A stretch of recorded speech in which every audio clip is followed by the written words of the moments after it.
Hey guys, and welcome back to the channel, Tennessee Whiskey Shaving with your boy Wes, your favorite talking head, and coming back with you again for some more awesomely something alliteration. I lost my train of thought.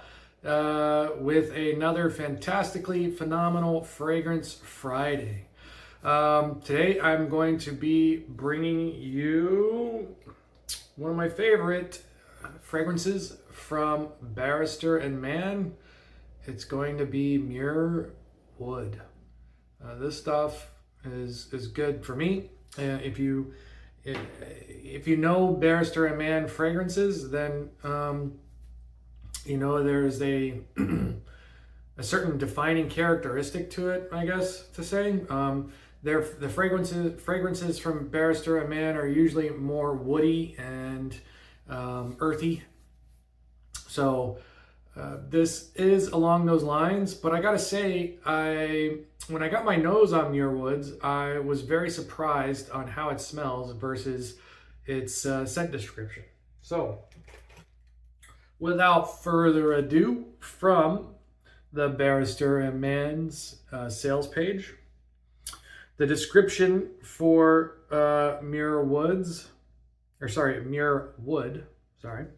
is John Muir, from whom the famed National Park Muir Woods is named, was a driven man. He loved nature so much that he crusaded for decades to preserve it. Founding the Sierra Club and establishing national parks at Yosemite and the Sequoia National Forest, which inspired the conservation of other natural wonders all over the United States. He was also an outspoken and persuasive person that no less than Ansel Adams, perhaps the greatest nature photographer of the 20th century, regarded him as a direct influence and inspiration for his work. In keeping with Muir's love of the forest, we've attempted to capture the crepuscular gloom of the woods at dusk, all purples and greens and blues. Blackberry seemed a perfect choice to blend with the jammy resin of balsam fir, while oak moss and vetiver lace the undergrowth, imparting earthy mossiness and wood. The scent of damp air, so common in the Pacific Northwest, where Muir made his home, wends its way through the fragrance, leaving a hauntingly gossamer shimmer in its wake.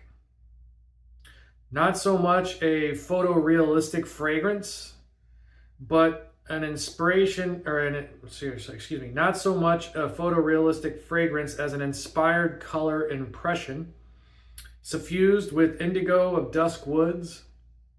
Muir Wood is a tribute to one of our great forefathers in a strikingly unconventional manner, a memorial to a man who went to live in nature and only come back to tell us of the wonders that he had seen. Le Muir, I guess I'm not exactly sure how to say that in French, Le Muir, may be French for blackberry, but the man himself is the inspiration. His contemplative approach to the world, so reminiscent of our own wet shaving rituals, is best expressed in words to others. And quote by John Muir: "To sit in solitude, to think in solitude, with only the music of the stream and the cedar to break the flow of silence, there lies the value of wilderness." So, there you go. That is from the sales page of Barrister and Mann. So it has scent notes of blackberry, balsam fir resin, oak moss, vetiver, and and it gives you kind of like that scent of earthy, damp air. So I gotta say though, the blackberry really lightens and brightens this fragrance up.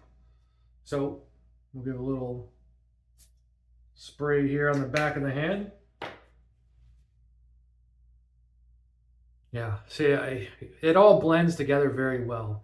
And it seems like, I don't know if maybe because in the sales page, it says the gloom of the forest, but I guess maybe he's talking more about, or Will is talking more about, maybe it's sunrise or dusk. You get you know, the twilight, maybe that. But you would think that this is going to be a darker, earthier, more um, more of a fragrance. Um, but to me, it's more bright and it's really vibrant. The blackberry does an excellent job of uplifting the oak moss and the fir and the vetiver. You can smell all that. You can. It does. It has that woodsy, earthy scent to it. It is one of those scents. But the blackberry does an excellent job of lifting it up and making it much brighter than what it would normally be. Um, to me, I think this scent, especially after it's dried down for a little while, really, once the blackberry fades into the woods a little bit, or the woodiness of the fragrance, it smells, terrific. I mean, to me, it smells terrific off the get-go, but it really seems like it's a versatile fragrance. You could wear this in the summertime. You could wear it in the wintertime. Um, Maybe if it would skew more towards the summertime, with the brightness from the blackberry. But like I said, in the dry, when it, after a few hours and the blackberry really fades and you're left with the nice woody resin and the vetiver and the oak moss, then, it could be a good fall fragrance as well. But I think it's very versatile. You could go, multi seasons with Muir wood. And as far as like occasions go, I think, you could go, it's multifaceted in that sense too. You can, wear it to work. You could wear it out for date night. You could wear it to church. You could wear it to, an interview. As long as you smell it and it makes you feel comfortable and confident, that's what really matters. So, yeah, I think it is one for all occasions. Maybe not a funeral, because of the brightness, but who wants to think about that, I guess. But yeah, you could probably even wear it to a funeral if you want. To me, it's that good of a fragrance. I really like this one from Barrister and Mann. As far as the wife goes, she is not a big fan of the woody scents, and so she says that she can get the blackberry and she can definitely get the fir, I guess, because she says she smells damp woods and blackberry. So she is not a fan of woody scents. So the wife gives it on the wife scale, the wife proof scale. What did I call it? Let's see here on the wife proof scale, the wifey proof scale, the Tennessee whiskey wifey proof scale, where 0 is bad and 100 is 100 proof is the best. The wife gives this one a 60. She says it is 60 proof. So she says she likes it, but it's definitely not her favorite. So she gave it a 60 proof. She knows that I like the woody scents, so I think she maybe brings it up some. But the other females may like it. Like I said, right now, after it's dried down, really good. It's woodsy. I can pick out the oak moss. I can get the vetiver. and the blackberry, it all kind of mingles in very well, and it all blends to me very well to make a nice, balanced, bright, woodsy, you know, resinous kind of like a fragrance to it. I really enjoy this one. So as far as I'm concerned, with the Tennessee whiskey proof rating, again, 0 the worst, 100 proof the best. I give 80 proof. I rate Muir Wood at 80 proof. I really do enjoy this one. For me, this one's right up there with like French Broad Avenue, stuff like that. So yeah, so there you go. I'm going to keep it real short and sweet and simple this time.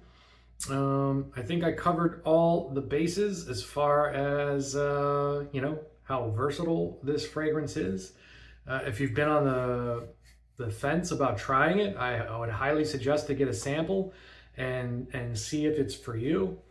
The scent description really kind of tries to make it seem like it's more of a darker scent than what it really is, but I think it's very bright and vibrant and woody, and it smells terrific to me. So get your sample from Barrister and Mann and try it out. Yeah, you can get it from them as well. I think they're sold out of it right now, but you can always get it from like Murphy and McNeil, the Razor Company, Pasteurs, Razor Emporium. Any of those places should have it as well.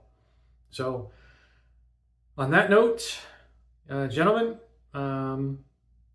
I'm trying to get ready for vacation still, so I'm making all this content to schedule to drop while I'm away in London. So I hope life is doing you all well, and I'll see you guys when I get back from vacation. As usual, the wet shaving community is the best community. Be happy, be positive, happy shaves, and happy scents, gents. I'll catch you on the next one.